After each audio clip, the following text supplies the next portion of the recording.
Bruno Latour, bonjour.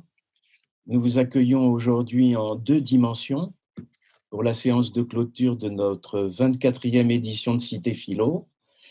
Nous avions eu le plaisir de vous recevoir en chair et en os en 2000 à l'occasion d'une table ronde intitulée Devenir de la science et en 2006 en compagnie de Bruno Carsanti, vous vous en souvenez peut-être, pour votre livre Changer de société, refaire de la sociologie. Merci de répondre présent une nouvelle fois. Vos ouvrages les plus récents, Enquête sur les modes d'existence, publié à La Découverte, traduit en 12 langues, dont le persan et le chinois, et Face à Gaïa, toujours à La Découverte, ainsi que de nombreux textes d'intervention d'une teneur de plus en plus politique et d'excursus pleinement revendiqués dans le domaine des arts, témoignent de votre souci et de votre intérêt constant pour la question écologique et plus précisément de l'écologie politique dont vous soutenez qu'elle est inséparable d'une réflexion sur les sciences et la nature qui les arracherait ensemble, les sciences et la nature, à une épistémologie politique telle qu'elle a été trop longtemps enseignée dans les instituts d'études politiques où vous avez exercé à Paris des fonctions d'enseignement et de direction scientifique. Philosophe de formation, vous vous êtes tourné très tôt vers l'anthropologie et la sociologie. Qui voudrait décrire votre trajectoire pourrait vite se trouver débordé par la variété de vos thèmes de recherche s'il ne prêtait attention au fait que votre doctorat de 3e cycle, 3 ans après votre agrégation de philosophie, portait sur l'exégèse biblique sous l'intitulé Exégèse et ontologie. Vous êtes depuis devenu un philosophe empirique qui poursuit le projet d'élaborer une anthropologie des modernes en étant davantage attentif aux pratiques qu'aux théories, un sociologue anthropologue, exégète des pratiques et des discours scientifiques en vous intéressant au réseau d'acteurs qui rendent les sciences et les techniques possibles. Acteurs parmi lesquels vous faites une place aux non-humains, animaux, bactéries, alambics, microscopes, etc. De vos enquêtes dans le monde des laboratoires, vous tirez plusieurs livres, dont un en particulier, par son titre, consonne prémonitoirement avec notre présent. Les microbes, guerre et paix, aux éditions Anne-Marie Métellier. Hasard de lecture, j'ai découvert un de vos modes d'existence d'enquêteur en 1992 dans un livre d'entretien avec Michel Serres intitulé Éclaircissement. Il n'est, je crois, pas abusif d'avancer que le professeur que fut Michel Serres et les audaces de son œuvre continuent de vous inspirer encore aujourd'hui. Il m'a été donné aussi de participer à un séminaire sur les risques à l'École des Mines de Paris, particulièrement à la toute première séance du 15 novembre 1994, dans laquelle vous présentiez votre contribution de sociologue des sciences à l'analyse des risques collectifs et des situations de crise. En situation de crise, nous y sommes, et le risque d'épidémie n'en est plus un. À notre grand étonnement, il s'est actualisé sous la forme d'une catastrophe plurielle, à la fois sanitaire et culturelle, économique et sociale, dont il serait bien imprudent de préjuger aujourd'hui des suites politiques. Dans un livre publié avant la pandémie aux éditions La Découverte, Où atterrir, comment s'orienter en politique, vous insistiez sur l'idée que si la crise sanitaire était une question de vie et de mort, la mutation écologique l'était aussi, et qu'elle requérait impérativement la participation déterminée des citoyens et des artistes. Il y a peu, un de vos articles publiés sur le site AOC peignait de façon inattendue les zadistes de Notre-Dame-des-Landes en instituteurs d'un État cancre ayant beaucoup de mal à comprendre les enjeux d'une opposition si déterminée à la construction d'un aéroport ordinaire de plus. Et puisque le thème de Cité Philo, transmettre, convoque les notions instituer et éduquer, diriez-vous que le virus de la Covid-19 est à sa manière une sorte d'instituteur? Merci pour cette introduction et merci pour cette question qui est effectivement magnifique pour un professeur de voir quelques phénomènes comme celui du Covid-19. Je continue à l'appeler au masculin malgré les recommandations de l'Académie qui voudraient que ce soit un féminin. Je crois que nous partageons, vous et moi, cette idée qu'il faut apprendre au moins de la crise. Donc, je ne sais pas si la pandémie peut être exactement un instituteur, mais en tout cas, c'est certainement un symptôme d'une série de transformations que je voudrais essayer de lister. Au fond, je voudrais tirer des leçons philosophiques du confinement. Et donc, je cherche à sortir 4 leçons. Il y en a beaucoup d'autres, évidemment, et si on était sociologue, épidémiologiste, bactériologiste, on en tirerait beaucoup d'autres. Mais la première leçon, c'est ce paradoxe qui fait que nous sommes obligés de conserver nos distances. Je suis d'ailleurs en train de m'adresser à un public qui n'est partiellement pas là. Et on est à une distance qu'il faut, ça varie, mais enfin d'1 mètre ou de 2 mètres, on doit porter des masques, heureusement pas quand on est justement loin à cause des relations d'écran numérique. Donc tout ce paradoxe remet évidemment en cause la question de la solidarité, parce que nous nous trouvons donc chez nous, et donc font dans une espèce d'idéal de séparation et d'individualisme absolument extraordinaire, puisqu'on n'est pas supposé se voir, on n'est pas supposé aller voir mes petits-enfants, on n'est pas supposé aller voir ma vieille sœur, etc., etc. Et néanmoins, c'est par solidarité qu'on ne doit pas se voir. Donc il y a une espèce de retour assez paradoxal, mais assez intéressant que la distance que nous maintenons les uns avec les autres, qu'on appelle curieusement la distance sociale, renoue au fond cette idée que justement on ne peut pas se séparer, puisque vous pouvez m'infecter si je vous rencontre dans la rue sans masque, et je peux vous infecter si je vous rencontre dans la rue sans masque. C'est une chose, comme vous l'avez cité dans votre introduction, je vous remercie, que j'avais repérée en travaillant sur Pasteur il y a bien des années maintenant, parce que j'avais vu avec la surprise que tous les historiens de la médecine connaissent, à quel point la définition du monde social avait changé à partir du moment où on avait isolé les microbes et donc réalisé qu'à la place de la notion assez vague de miasme, disons, il y avait des interactions tout à fait précises qu'on pouvait soit suivre avec le microscope, soit interrompre avec des méthodes d'antisepsie, comme nous l'avons réappris en nous réapprenant à nous laver les mains et à nous inonder de gel en permanence, mais qui permettaient d'établir des relations entre les humains qui étaient médiées, disons, par les relations avec les microbes. Donc en fait, la première grande leçon, qui n'est pas nouvelle, mais qu'on avait oubliée, comme de mauvais élèves, pour reprendre votre métaphore de l'instituteur, on avait oublié cette leçon que le 19e siècle a appris, qu'une société avec microbes, ce n'est pas la même société qu'une société sans microbes. Donc, on a là déjà une première leçon qui est assez dure pour beaucoup de gens, puisqu'elle crée aussi une immense inégalité entre justement la façon dont les gens sont reliés aux microbes. Et au fond, à cause de ces inégalités dans la façon dont le microbe frappe, on le voit, des inégalités raciales, des inégalités de revenus, des inégalités entre pays, des inégalités entre modes de gestion de la santé publique. J'étais tout à l'heure en relation avec des gens à Taïwan et comme vous le savez, à Taïwan, les gens peuvent aller dans une exposition et dans un musée parce que le système de santé de Taïwan a respecté tout un nombre de règles et de quarantaine qui fait que les Taïwanais n'ont pas à se cacher les uns des autres.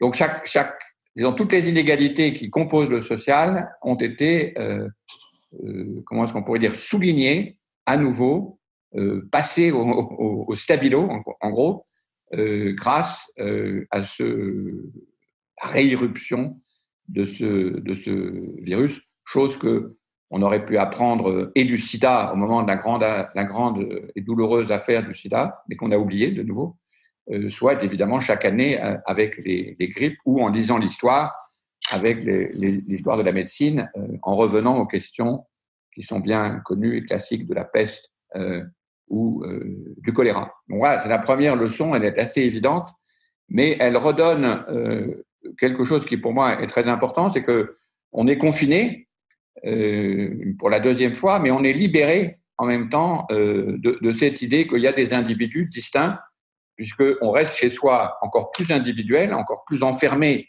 à l'intérieur de sa maison, mais précisément parce que on sait qu'on émet des quantités de microbes qui établissent des relations qu'on ne veut pas voir se multiplier avec des enfants, des petits-enfants, des camarades, etc. Donc une espèce de solidarité paradoxale qui nous oblige à rester chez nous. Donc on peut dire que la première leçon de cet instituteur, puisque vous l'avez nommé ainsi, Covid instituteur, c'est de dire, vous aviez un peu oublié que le social est composé de relations qui ne sont pas simplement entre des humains. Les relations sociales sont toutes médiées par des relations entre les microbes. Vous l'aviez oublié, et bien maintenant, vous le réapprenez durement, et c'est tant pis pour vous. Mais quand même, on peut considérer que ce confinement nous apprend quelque chose de très important pour la suite.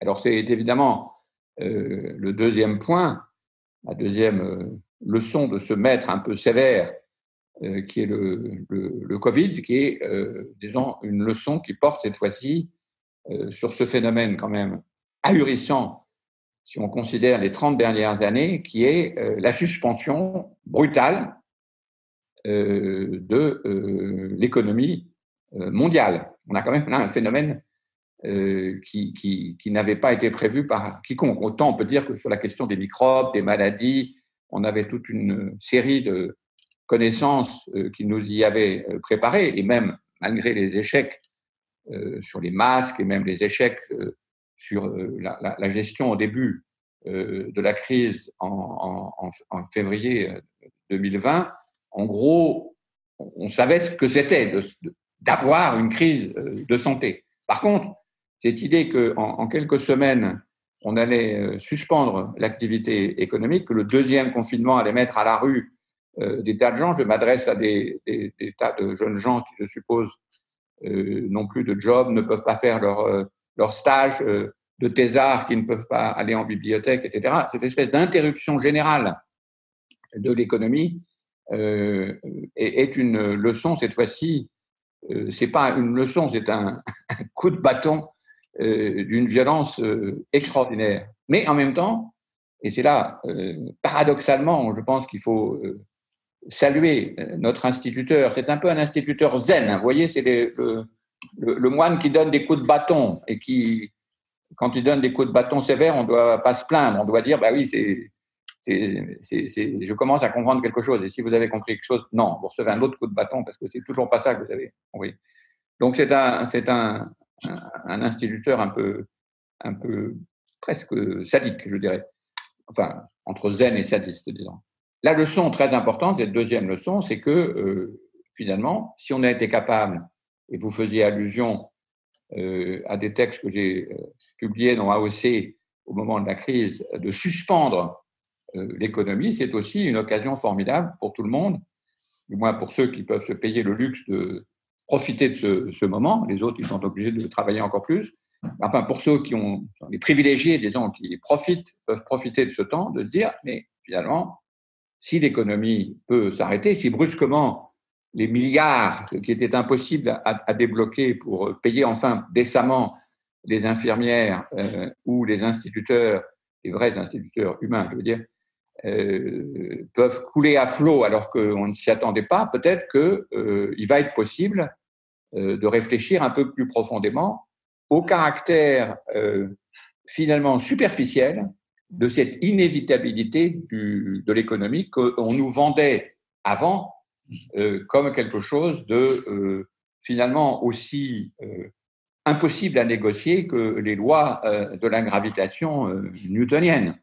C'est-à-dire que l'inévitabilité du mouvement économique. Vous vous rappelez qu'encore il y a 6 mois, on nous expliquait qu'on ne pouvait pas du tout prendre de mesures sur l'environnement, on ne pouvait pas du tout prendre de mesures douloureuses sur les transports, de mesures douloureuses sur l'agriculture, sur le soja, que sais-je, les forêts, parce que, disons, la nécessité du mouvement économique était indiscutable et que si on ne se bougeait pas, ça allait être la Chine, le Brésil, l'Inde, etc., qui allaient prendre notre place. Et puis, brusquement, tout s'arrête partout, y compris en Chine, d'ailleurs, en Inde, au Brésil et aux États-Unis.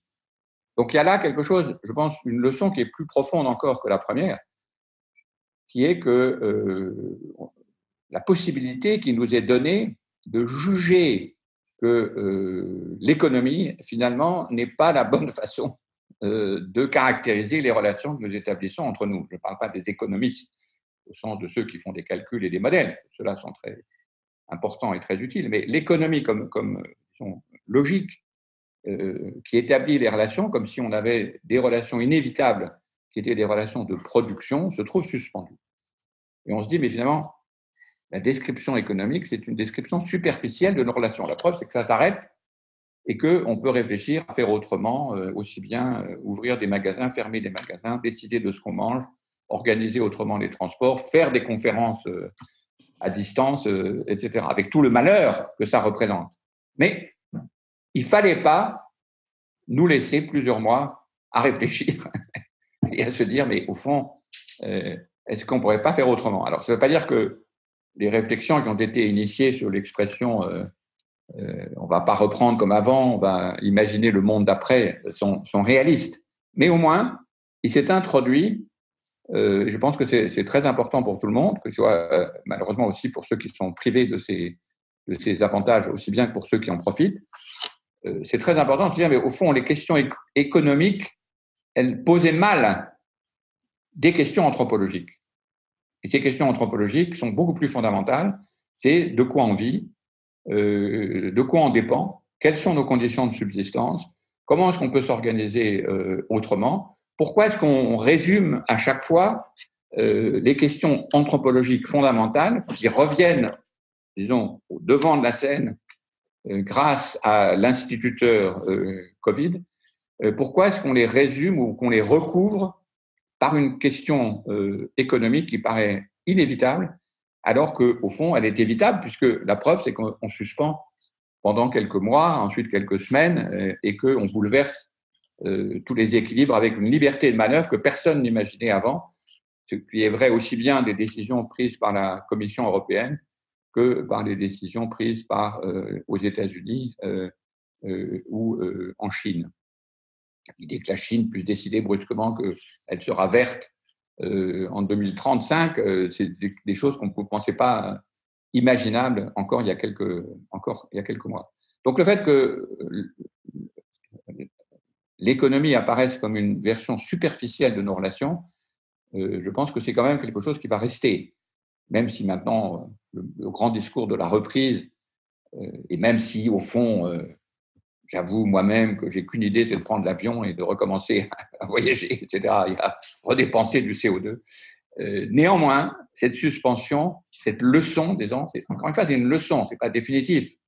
Combien de chocs devrons-nous recevoir pour absorber cette leçon? Combien de coups de maîtrise du maître zen devrons-nous recevoir? Ça, je ne le sais pas. Mais quand même, l'idée que l'inévitabilité de l'économie soit suspendue, je pense que c'est une leçon très importante. Et donc, de nouveau, le confinement, je le dirais en exagérant, mais nous libère de l'économie comme seul moyen de cartographier ou de représenter ce à quoi on tient, c'est-à-dire nos relations anthropologiques fondamentales. Je pense que ça, c'est la première chose, qu'on puisse dire de cette deuxième leçon. Alors, la troisième leçon de maître Covid, c'est évidemment cette stupéfiante transformation, incorporation, je dirais, non pas simplement des microbes, mais, pour prendre l'exemple que nous avons appris dès le mois de février 2020, celle des forêts du sud de la Chine, des habitudes alimentaires des Chinois, des habitudes alimentaires des chauves-souris et des pangolins, de l'énorme problème des fermes animales, et donc l'ajout dans nos séries de préoccupations d'éléments qui ne rentraient pas dans la définition d'avant janvier 2020 de la globalisation, comme on disait, mais qui pourtant étaient là. C'est-à-dire ce qu'on appelle globalisation, de nouveau, couvrait d'une espèce de voile rationnel ou logique ou vaguement universel toute une série de relations dont on s'aperçoit qu'en fait, pas du tout, elles sont remplies d'autres êtres, d'autres acteurs qui étaient complètement invisibles jusque-là. Donc en fait, assez bizarrement, je crois qu'on le voit très facilement en lisant les journaux et en suivant les polémiques actuelles, par exemple sur les visons au Danemark, beaucoup veulent maintenant éliminer. On s'aperçoit de l'agrandissement du vocabulaire de la globalisation. Avant, on parlait économie mondiale, économie contre économie. Maintenant, on rajoute toute une série d'éléments. Il n'est plus question maintenant de parler du soja sans aussitôt parler de la forêt amazonienne. On ne peut pas parler maintenant du Nutella sans parler de l'huile de palme, etc., etc. Donc, on a toujours la globalisation. Et contrairement à ce que les gens disent, finalement, on se globalise davantage, puisque la preuve, c'est qu'on se jette sur ces modèles à la Zoom ou à Skype, etc., et que donc la quantité de connexion au sens numérique du terme augmente beaucoup. On ne s'est pas localisé, mais on a modifié les opérateurs qui établissent les relations globales. Et parce que le pangolin de la Chine, la déforestation du sud de la Chine, il ne travaille pas le globe, il ne fait pas globe de la même façon que des transferts financiers ou des avions. Donc, ce qui est très important et très passionnant comme leçon du Covid, c'est une modification dans la métrique, si on voulait, qui établit les relations dites globales. Pour reprendre l'expression de Dipesh Chakrabarty, le planétaire, qui revient en force avec le Covid, ce planétaire a des caractéristiques qui sont finalement nouvelles. C'est-à-dire qu'il y a beaucoup de métriques différentes. Avant, on n'avait que la métrique, soit c'est local, soit c'est universel, global. Alors que maintenant, on a des tas de métriques qui sont de proche en proche, comme toutes les relations d'ailleurs environnementales, ce sont des relations de proche en proche et qui dépendent du type d'être dont on parle. Je prends l'exemple le plus frappant, c'est que le Covid a sa façon à lui de globaliser, mais qui ne passe pas du tout par un niveau, disons, international, il passe par un niveau absolument local, incroyablement local, c'est-à-dire que c'est les postillons qui pour le moment s'accumulent sur mon écran, mais si vous étiez là, ils s'accumuleraient, ils transporteraient le virus sur les interlocuteurs. Donc c'est un élément local qui, précisément parce qu'il va de proche en proche, par la nature même du virus et de la façon dont le système de santé national interrompt ou au contraire favorise son passage, se répand partout. Donc le mot répandre partout, le mot globaliser, n'a pas le même sens si on parle du virus actuel, de celui de la grippe, celui, évidemment, chaque maladie infectieuse a son propre mode de diffusion, mais c'est vrai aussi du mode de diffusion de l'Internet, du Zoom, du café en poudre, etc. Il y a une espèce de multiplicité des modes de globalisation, des métriques de globalisation, dont chacun a sa façon, disons, d'arpenter le global. Et ça, c'est une leçon extrêmement importante, puisque ça complique la notion de planétaire. Planétaire, ce n'est pas un universel qui se répand partout, et comme si nous avions tous la même planète.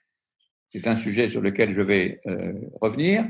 Mais au contraire, la multiplicité des moyens d'arpenter et d'établir des relations et des liens qui, effectivement, sont bien globales, en sens que, de façon extraordinaire, en gros, de fin janvier à mars 2020, le virus était répandu partout de bouche en bouche, donc un mode de transmission très pédestre, et pourtant universelle, alors qu'on imaginait plutôt que les modes de connexion et de métrique qui globalisaient reposaient sur des métriques, disons, plus classiques, c'est-à-dire une métrologie, comme le système qui permet d'avoir le temps partout au même moment, des standards, des relations internationales, des organisations internationales, etc. Là, on a un exemple extraordinairement frappant d'une globalisation qui se fait de proche en proche par un individu très particulier et très petit, incroyablement petit. Encore une fois, quand on parle du virus, il faut parler virus plus système de santé, puisque le système de santé varie, il n'est pas le même à Taïwan que chez M. Trump, au Brésil ou à Paris. Donc on a une double leçon qui est extraordinairement complexe à décoder, mais d'une grande importance.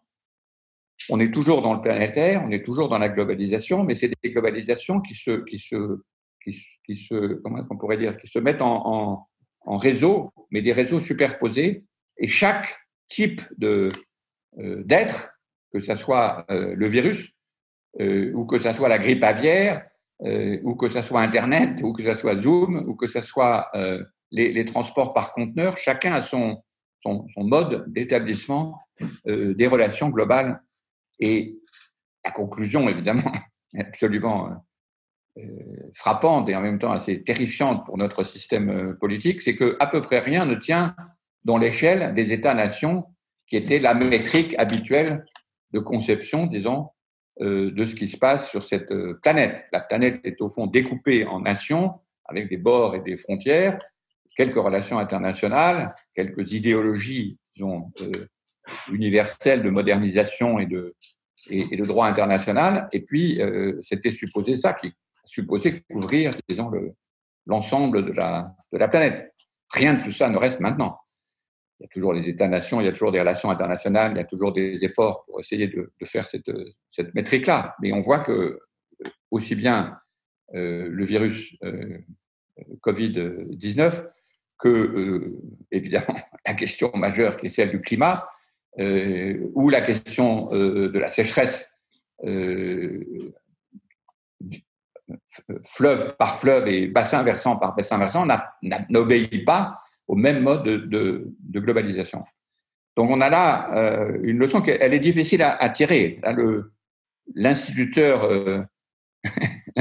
Covid n'est pas facile à comprendre parce qu'il donne une leçon, mais je peux globaliser partout, mais de proche en proche et de bouche en bouche, et en même temps, je multiplie les éléments qui fibrent ou qui tissent le planétaire.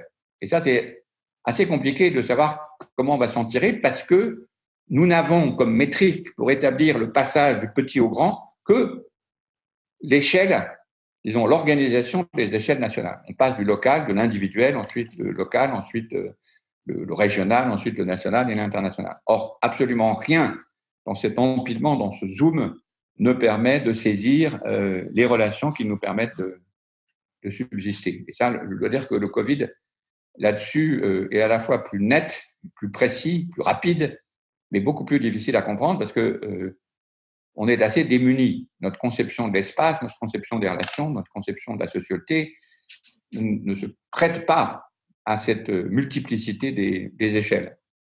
Et pourtant, on voit qu'on ne peut pas traiter la question du climat comme on traite la question du virus ou comme on traite la question du cycle de l'eau ou bien celui des finances et des paradis fiscaux, pour prendre quelques exemples classiques. À chaque fois, on a d'autres modes de connexion et on impose sur cette multiplicité de modes la même métrique des États-nations et des relations internationales. Donc, on ne va pas se déglobaliser. Le confinement, finalement, il ne nous isole pas, mais il nous relie selon des métriques qui sont très différentes. Je crois que c'est la troisième leçon que je voulais tirer. Au fond, on se libère de la notion d'une échelle par zoom qui irait du petit au grand. Donc, si je passe maintenant, évidemment, à la question la plus difficile, à la leçon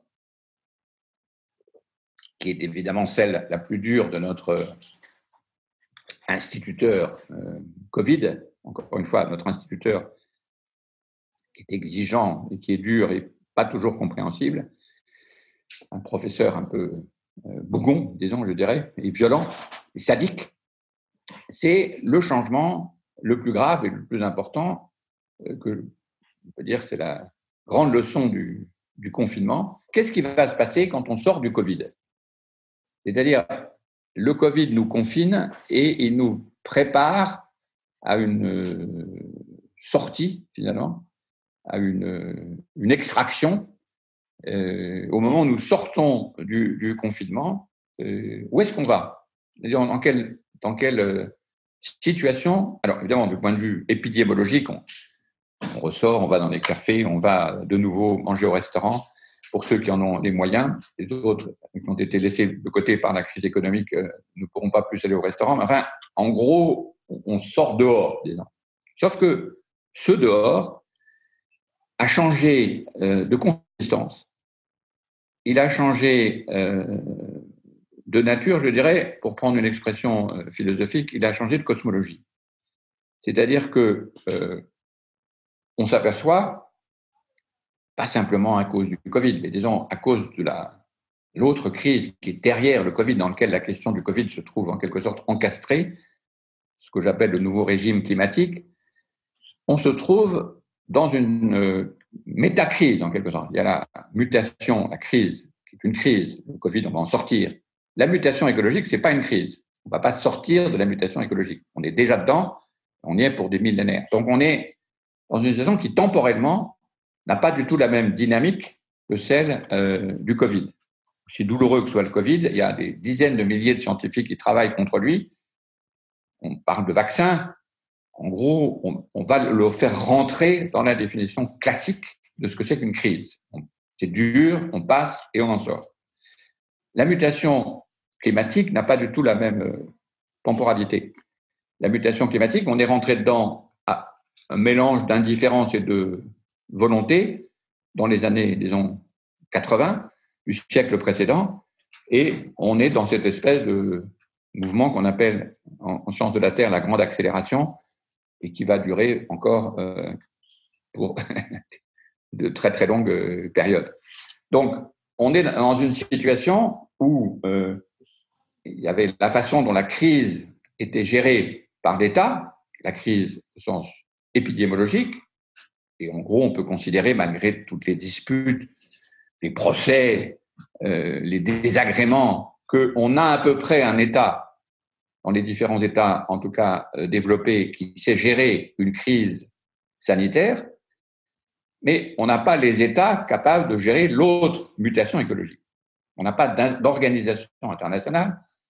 On a les COP pour le climat, mais on sait leur faiblesse relative. Et en tout cas, on n'a pas du tout d'État qui soit capable de nous imposer des contraintes sur les questions écologiques, comme l'État actuel nous impose des contraintes pour la crise sanitaire.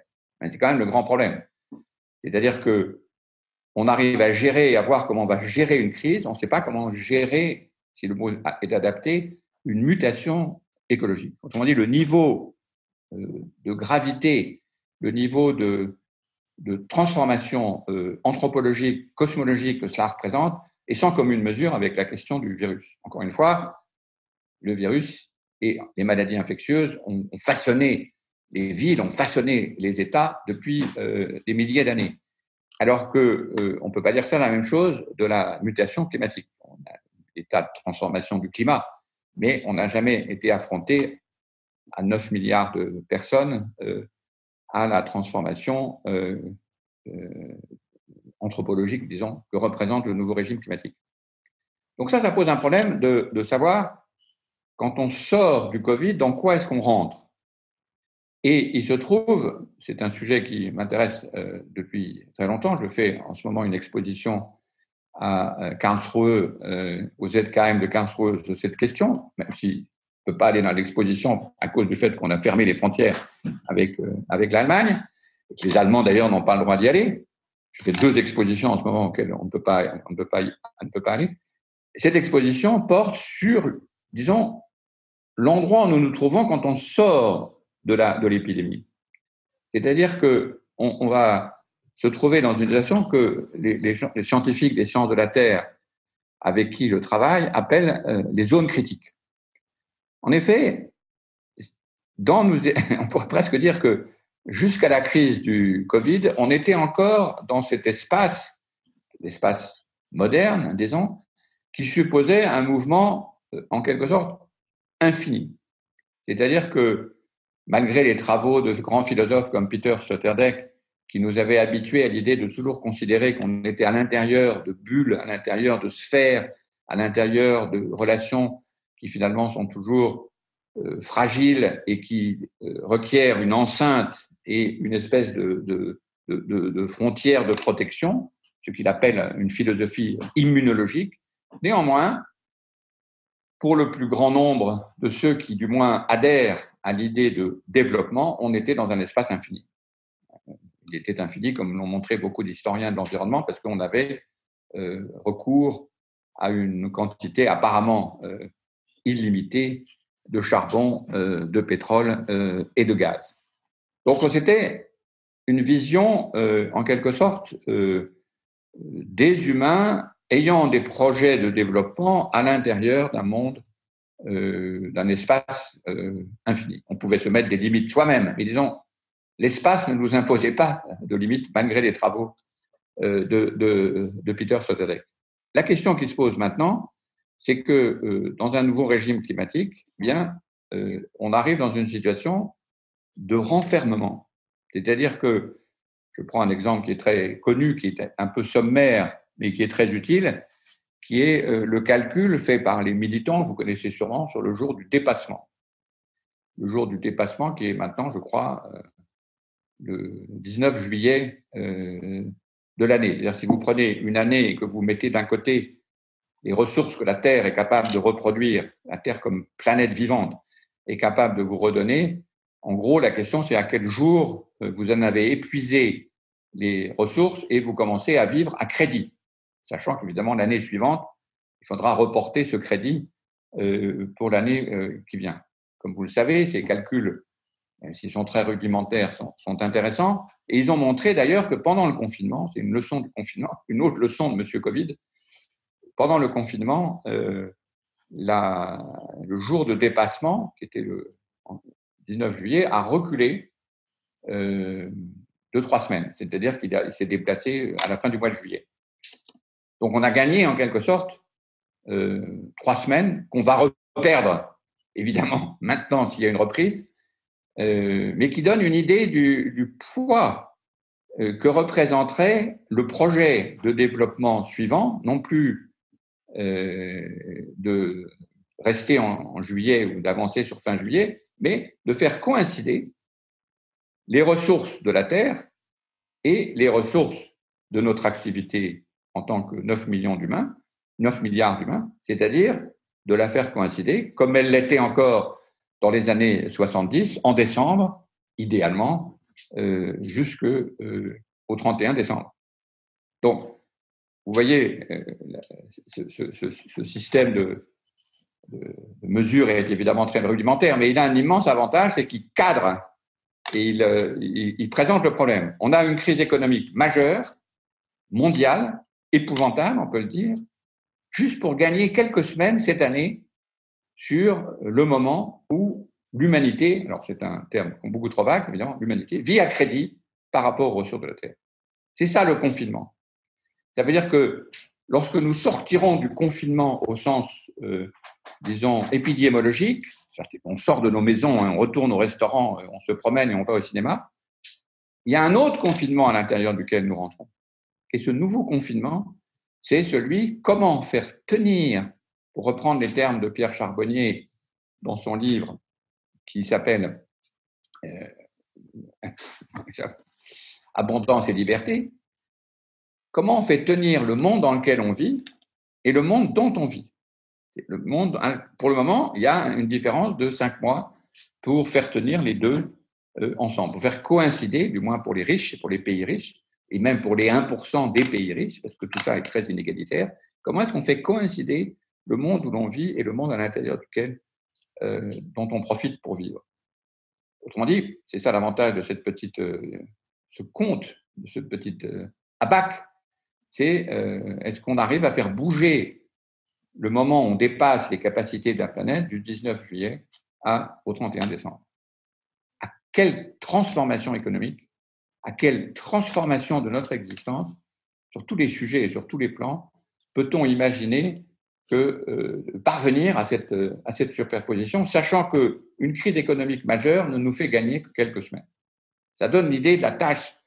Donc, ce n'est pas une tâche de libération, c'est pas une tâche, on a fini le confinement, maintenant c'est formidable, on reprend comme avant. C'est, je sors du confinement, au sens épidémiologique, et je rentre dans un autre confinement, beaucoup plus grave, beaucoup plus compliqué, qui est de faire tenir le développement et les projets de développement et d'émancipation du passé, qui sont toujours d'actualité, il faut toujours faire vivre les gens, prospérer les écosystèmes, etc., mais à l'intérieur d'une enceinte, un confinement au sens propre, qui est limité. Et ça, personne n'en a d'idée.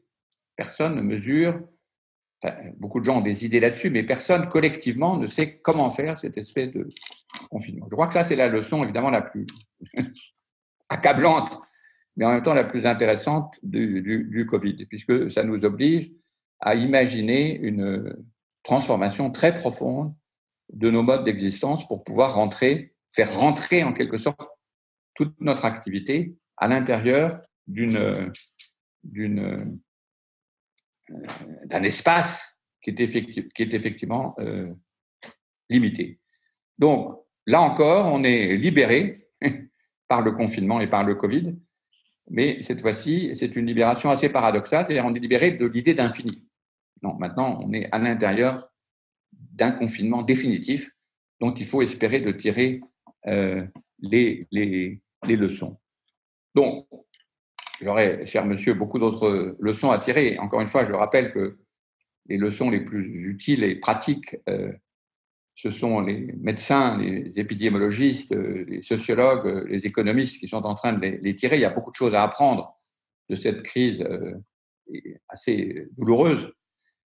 Mais puisque nous sommes dans un contexte philosophique, j'ai tiré 4 leçons disons, métaphysique du confinement. La première, c'est que la notion d'individu, on voit bien que ça n'a pas beaucoup de sens pour comprendre de quoi une société est faite. La deuxième, c'est que ce n'est pas des relations humaines qui établissent des relations sociales, mais des relations humaines plus les microbes, au sens très large du terme. La troisième, qui est plus compliquée à absorber, mais très importante, c'est que les échelles dans lesquelles nous essayons de penser la globalisation ne sont pas les bonnes échelles. Et enfin, cette quatrième, qui elle est évidemment très, très douloureuse, c'est que on va pas se déconfiner.